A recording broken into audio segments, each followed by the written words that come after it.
This is our Operation 36 Week 3 bunker recap. Alright, when we find ourselves in a bunker, there's a couple fundamental setup things we can do to simplify the shot and give us a lot more opportunity for success on getting the ball out of the bunker. So depending on the type of sand, there's a couple different ways we can play a bunker shot. I'm going to talk about both today. Alright, when you find yourself in dry, fluffy sand, we want to get that golf ball up towards the front of our stance. And we want our stance to be open to our target. So if our target line is right there, my feet are going to be open to where that target line is. In doing so, it's going to place that ball nicely up in the front of my stance. From here, we want to go ahead and turn that golf club a little bit open in our hands before we grip the club. We do not want to grip it like normal and then just turn our hands open. We want to turn that club face open and then go ahead and make our grip. From here, we need a nice big swing to splash through that sand and get this golf ball right on out of there.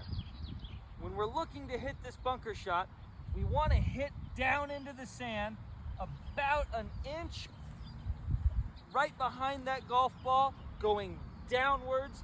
The pressure from the sand is going to explode the golf ball out. We do not want to make any contact with the golf ball. Full speed should look something like this.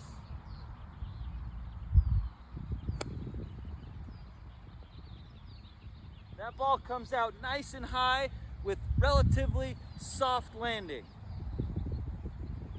If we ever find ourselves in more firm sand conditions, or in the off season when it's rainy and the sand gets really compact, another way to play a sand shot is to go ahead and square up our stance so we're not going to be nearly as open with our feet, and we're going to go ahead and square up that club face.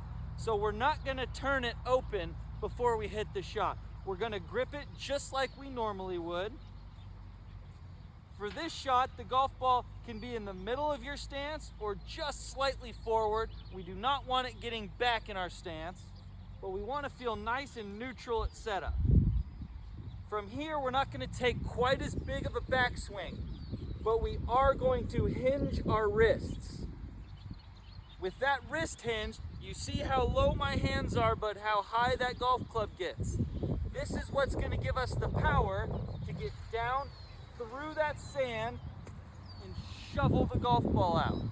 This sand shot is going to come out with a lot less spin, so we need to play for the extra rollout. Should look something like this.